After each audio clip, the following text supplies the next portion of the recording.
Volvo S80.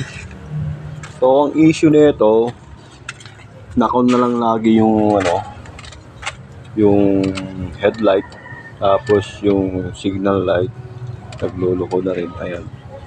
So ito yung bago, hindi sila tugma, mali nabili. So ni-repair na lang namin yung original niya na module. Ayan. Nakakabit na lang. So ayan, nakakabit na. So ayan, headlight. So meron na siya, signal light. Mabilis na rin mag-react yung signal light. Cancel, left.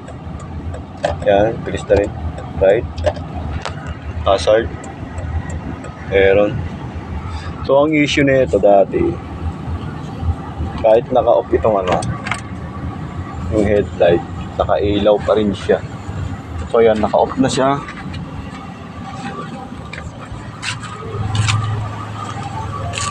Ayan.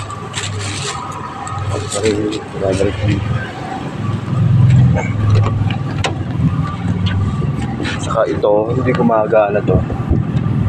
Ayan. O ayan, select na siya. Ayan. Ayan, madidetect na rin itong switch na to.